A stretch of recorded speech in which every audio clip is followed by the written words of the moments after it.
Imagine a world where every flicker of doubt, every misstep, every pang of temptation was somehow traced back to you, simply because of your gender.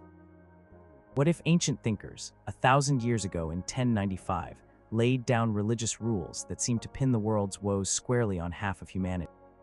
How did a time so far removed from our own come to such stark and enduring conclusions about women and sin? Number 6, the unraveling thread of Eve, the primal blame. Let's rewind to the beginning, not just of time as we know it, but of the story that shaped centuries of thought. We are talking about Genesis, the very first book of the Bible, and specifically the tale of Adam, Eve, and the serpent in the Garden of Eden. Thinkers in 1095, this wasn't just a quaint old story. It was the foundational narrative, the ultimate explanation for why the world was filled with suffering, why life was hard, and why humanity struggled with temptation. And right at the heart of this struggle, in the eyes of many medieval theologians, was Eve. The story goes that God created Adam, and then from Adam's rib, he created Eve, meant to be his helper, his companion.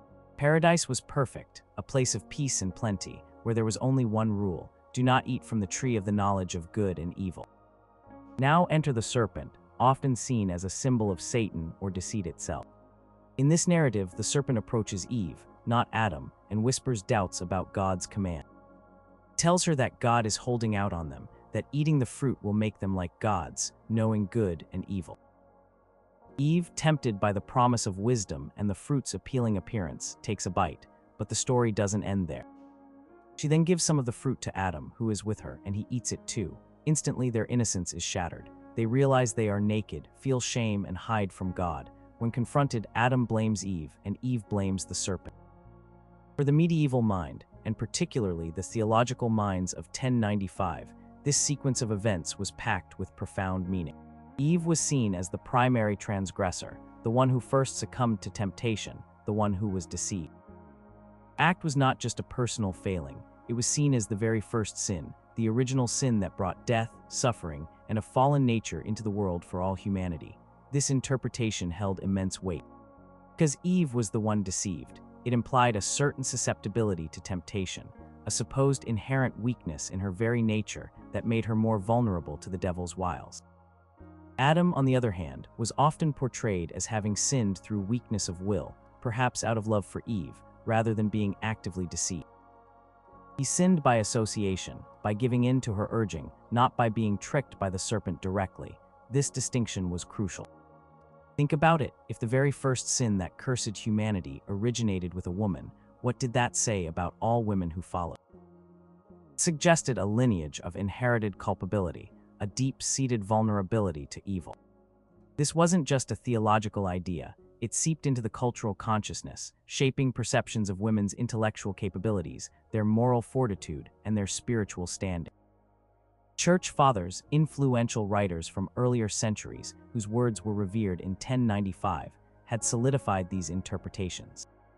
For example, Tertullian, a Christian writer from the 2nd and 3rd centuries, famously addressed women directly, saying, "You are the devil's gateway. You are the unsealer of that forbidden tree. You are the first deserter of the divine law. You are she who persuaded him whom the devil was not valiant enough to attack. You destroyed so easily God's image, man." This powerful, almost poetic condemnation, though centuries old by 1095, resonated deeply. It wasn't just Eve, the individual, who was blamed. It was her entire sex, seen as bearing the mark of that original transgression. This foundational blame from the Garden of Eden story colored everything. It created a paradigm where women were seen as inherently more prone to sin, more easily led astray, and thus requiring more guidance, more control, and more protection from their own supposed nature and from the devil who might exploit it. The ripple effect of this interpretation was immense, influencing laws, social roles, and the very perception of female spirituality in the medieval world. It was the first, and perhaps most powerful, of the arguments used to explain why women were blamed for sin. The unraveling thread of Eve led directly to a narrative of inherent female culpability that wove itself through the very core of medieval Christian thought. Number 5, the enduring echoes of deceit, women as inheritors of Eve's weakness. Building upon the initial blame placed on Eve, medieval theological thought went a significant step further. It wasn't just that Eve was the one who sinned first. It was that her act of being deceived and then leading Adam into sin was seen as indicative of a lasting, inherited trait passed down through all women. This argument posited that women, by their very nature, were more susceptible to deception and moral weakness, making them inherently more prone to sin than men. It was as if Eve's original susceptibility became a permanent mark, an enduring echo, on every woman who came after her. Think of it this way: if a flaw appeared in the very first example of something, say a type of machine, then every subsequent machine of that type might be suspected of having that same flaw. For theologians in 1095, Eve was that first example. Her supposed intellectual or moral weakness in falling prey to the serpent was not just an individual incident. It was interpreted as a characteristic of the female sex. This idea wasn't pulled out of thin air. It was extrapolated from the Genesis narrative and buttressed by various interpretations of other biblical texts and philosophical traditions. The Apostle Paul's words in the New Testament, particularly in his first letter to Timothy, were incredibly influential here. In 1 Timothy 2:11-14, Paul writes, "Let a woman learn in silence with all submission. I do not permit a woman to teach or to exercise authority over a man. Rather, she is to remain quiet. For Adam was formed first, then Eve, and Adam was not deceived, but the woman was deceived and became a transgressor." This passage was like pouring concrete onto the foundation of Eve's original sin. It explicitly linked women's supposed intellectual and spiritual inferiority to the Garden of Eden story. The key phrase, "the woman was deceived and became a transgressor," was interpreted to mean that women were inherently more gullible, more easily swayed by falsehoods, and therefore more prone to sin. This wasn't just about women being weaker physically, it was about a perceived weakness of mind and spirit. If a woman's judgment was inherently flawed, if she was more likely to be led astray, then she could not be trusted in positions of authority, especially over men, who were seen as intellectually and spiritually robust enough to resist such deception. This belief had profound practical consequences. It justified the exclusion of women from leadership roles in the church, from preaching, and often from formal education beyond what was deemed necessary for running a household. Their minds, it was argued, were not equipped for the rigorous theological study or the clear moral reasoning required for spiritual guidance. St. Augustine of Hippo, a towering intellectual figure whose writings were central to medieval theology, also contributed to this perspective, though perhaps with more nuance. While he affirmed the equal spiritual potential of men and women for salvation, he also upheld the hierarchical view of creation, with man as the head and woman as subordinate. He often referred to women as the weaker vessel, a term derived from the New Testament 1 Peter 3:7, but interpreted through the lens of Eve's deception. This weaker vessel idea was not just about physical strength, it encompassed emotional stability, intellectual rigor, and susceptibility to temptation. The practical implications were immense. Women were inherently prone to deception and moral weakness, then it was a duty to guide and control them for their own good and for the good of society. This led to increased restrictions on women's autonomy, a heavy emphasis on chastity, and the idea that women needed constant male supervision, be it from a father, husband, or a male spiritual director. Their spiritual journey was often seen as needing careful oversight to prevent them from falling into sin, just as Eve had. This theological stance created a powerful cultural narrative. When something went wrong, when sin occurred, it was all too easy to point to a woman and say, "Ah, it's that inherent weakness, that susceptibility to deceit, that trace of Eve within her."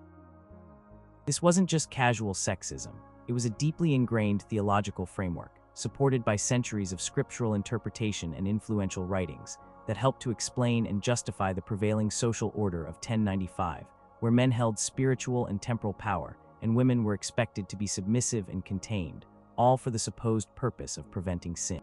Echoes of Eve's original deception reverberated throughout medieval society, solidifying the idea that women carried an enduring legacy of weakness and a greater propensity for transgression.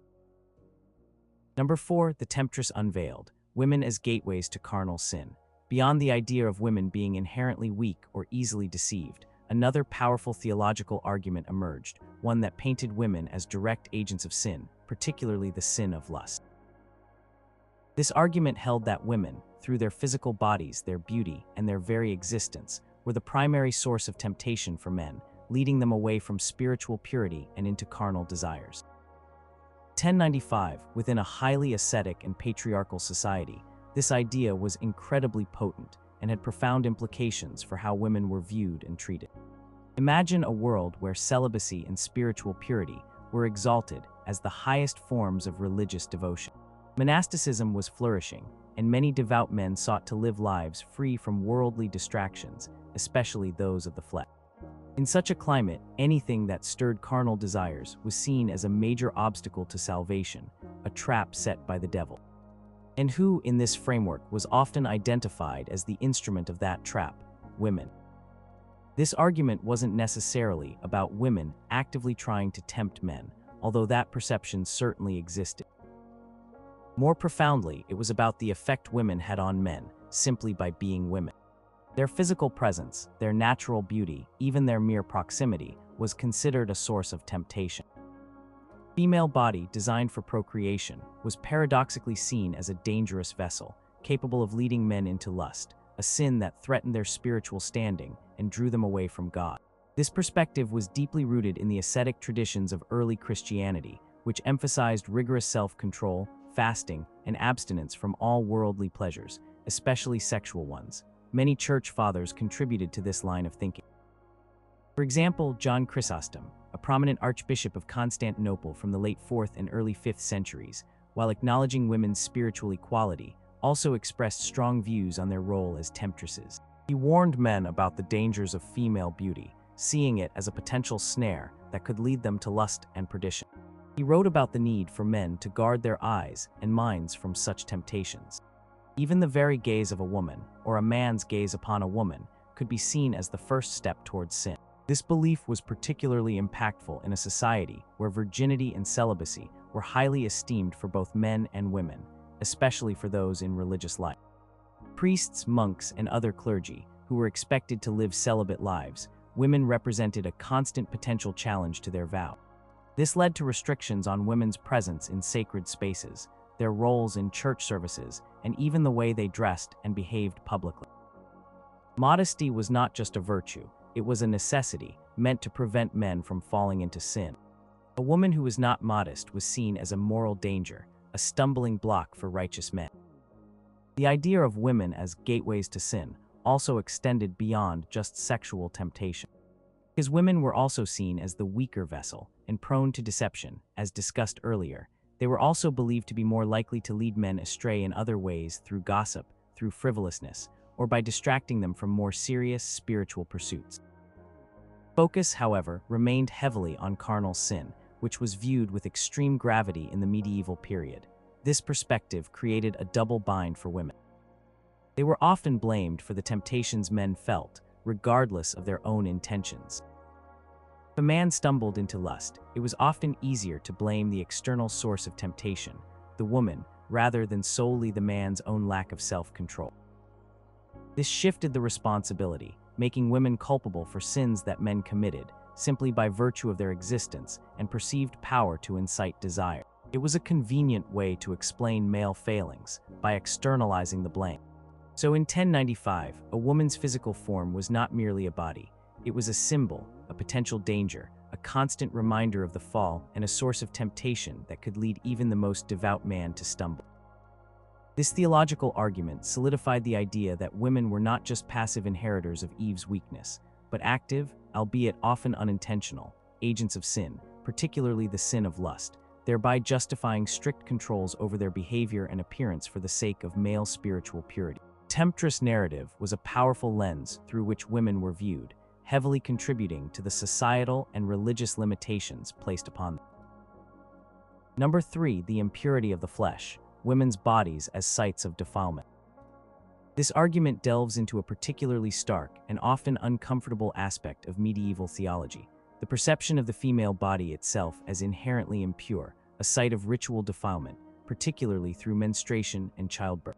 1095, within a deeply religious society that held strict views on ritual purity and cleanliness derived from older traditions, the biological processes unique to women were frequently interpreted through a lens of spiritual contamination, contributing significantly to the blame placed upon women for sin and their exclusion from various sacred roles. Consider the Old Testament laws regarding ritual purity, especially those found in books like Leviticus. These texts laid out specific rules for dealing with bodily emissions, diseases, and death, marking certain conditions as unclean or impure. While these rules applied to both men and women in various contexts, the ones related to female physiology, such as menstruation, niddah, and childbirth, were particularly detailed and had long-lasting repercussions in Christian thought. A woman was considered ritually impure during her menstrual period and for a specified time after childbirth, meaning she could not participate in certain religious rituals or enter sacred spaces. While early Christianity somewhat loosened the strictures of Old Testament ritual purity, the underlying ideas about the body's connection to sin and impurity persisted and were reinterpreted. Many medieval theologians and thinkers saw menstruation not merely as a biological process, but as a physical manifestation of the curse brought upon Eve after the fall. Genesis chapter 3, verse 16, where God tells Eve, "I will surely multiply your pain in childbearing. In pain you shall bring forth children," was often interpreted broadly to encompass all the difficulties and uncleanliness associated with female reproductive life. The shedding of blood, a natural process, was sometimes linked metaphorically to the shedding of innocent blood, or to a general state of imperfection and corruption brought by original sin. Childbirth, while celebrated for bringing new life, also placed women in a state of impurity, requiring a period of purification before they could re-enter church. Churching of women ceremony, a common practice in medieval Europe, was specifically for women to be ritually cleansed after giving birth, before they could partake in communion or other sacred rites. This was not just a cultural custom, it was rooted in the theological understanding that the act of procreation, while necessary, was intimately connected to the fallen state of humanity and original sin, and the woman, as the primary agent of carrying and delivering life, bore a particular mark of this connection. This perceived impurity was not just about ritual, it had deep implications for women's spiritual standing and their access to religious authority. If a woman's body was a potential source of defilement, then she could not be a priest, for a priest must be ritually pure to handle sacred objects like the Eucharist, which was believed to be the actual body and blood of Christ. Her very biology, therefore, excluded her from the most central and powerful roles in the Church. This wasn't simply about historical precedent. It was about a theological rationale that argued women were physically unsuited for such sacred duties due to their unclean bodily processes. Moreover, this argument contributed to the broader narrative of female inferiority. If a woman's body was inherently prone to impurity and was linked to the curse of the fall, it reinforced the idea that women were somehow closer to the material, less spiritual, and more entangled with the corruptible world of the flesh. Men, conversely, were often seen as more spiritual, more aligned with the divine, and less susceptible to the physical frailties and impurities of the body. This dualism, spirit over flesh, male over female, was a powerful framework in medieval thought. The impact of this argument was widespread. It dictated where women could sit in churches, how long they had to wait after childbirth before rejoining society, and why they were excluded from the priesthood and other high ecclesiastical offices. It also contributed to a general societal discomfort with the female body, leading to strict norms of modesty and a pervasive sense that female sexuality was inherently dangerous and prone to sin. The impurity associated with women's bodies wasn't just a physical state. It was often interpreted as a sign of deeper spiritual imperfection, a tangible link to the original sin and the general fallen state of humanity, reinforcing the blame placed on women for bringing sin into the world.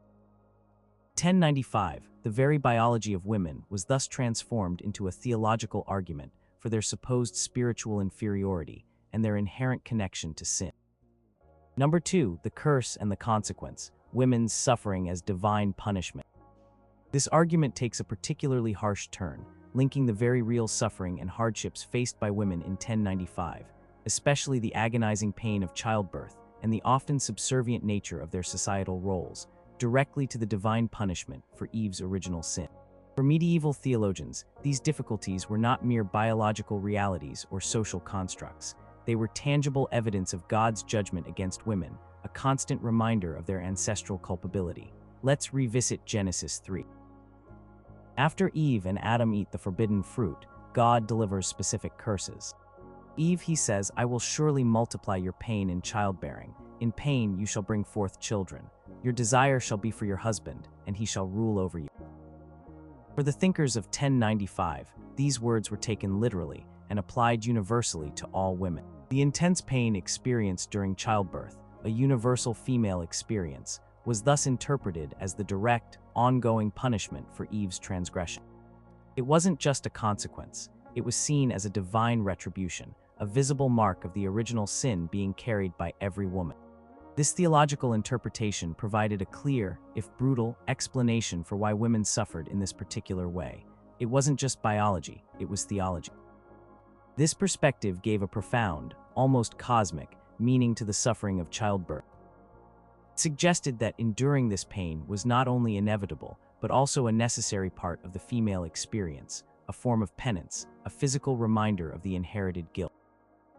It was a constant, tangible link to the narrative of original sin, reaffirming the belief that women bore a special burden of blame. Beyond the physical pain, the second part of the curse, "Your desire shall be for your husband, and he shall rule over you," was equally, if not more, influential in shaping women's societal roles.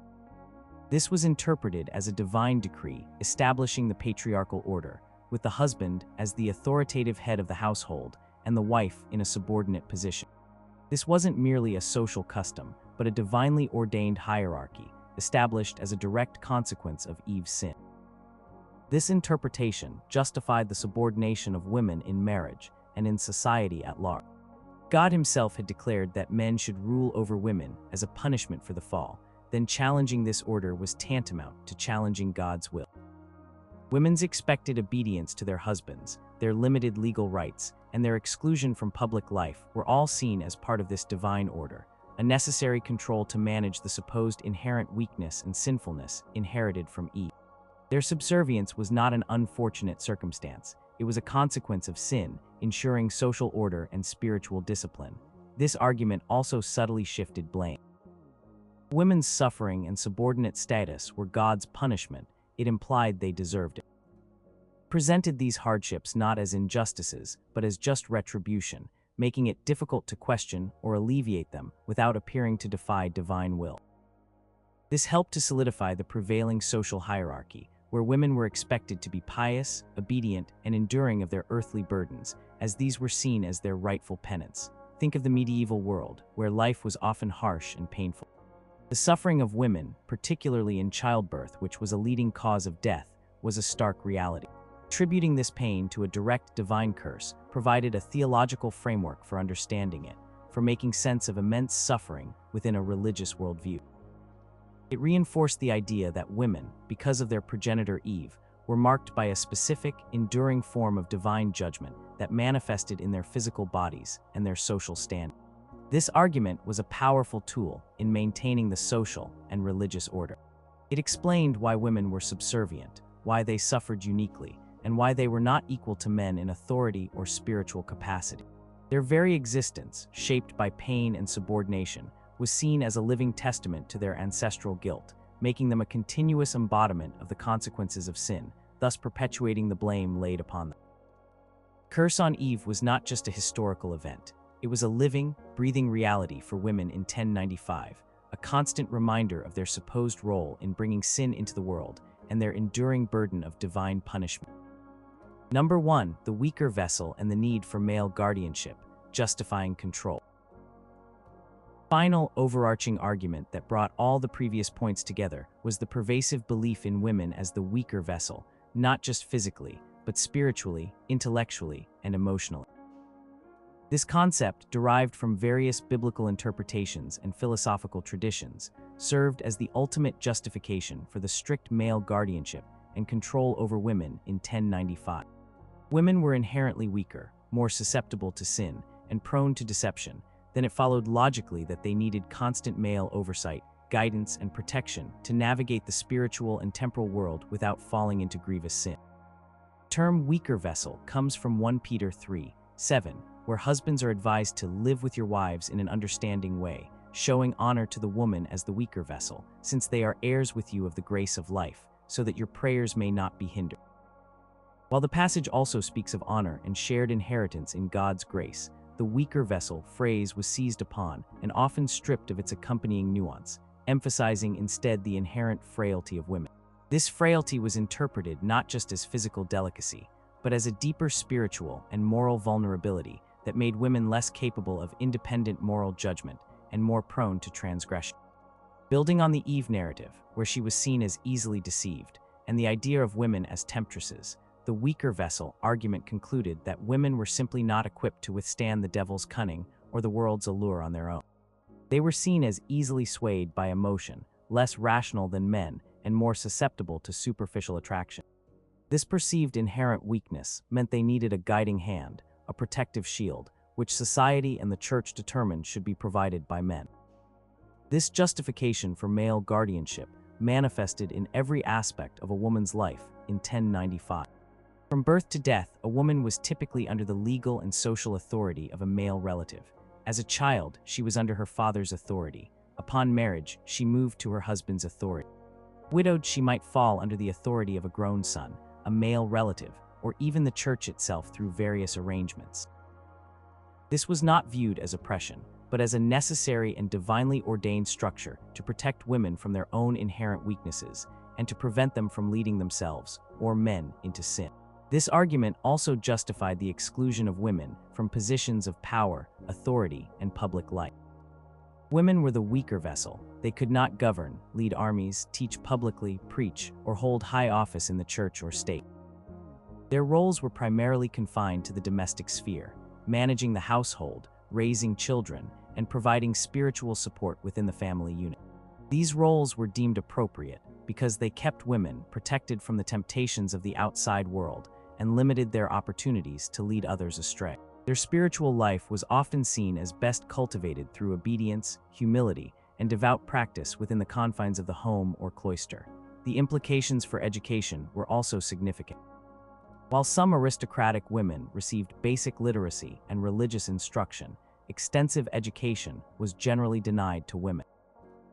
The argument was that too much knowledge, particularly of a secular or theological nature, could lead women astray, make them rebellious, or inflate their pride, thereby increasing their susceptibility to sin. A woman's intellect, like her body, was seen as needing careful management and restraint. Furthermore, this belief meant that if a woman did commit a sin, especially one related to sexuality or public misbehavior, it was often seen as confirmation of her inherent weaker vessel, nature.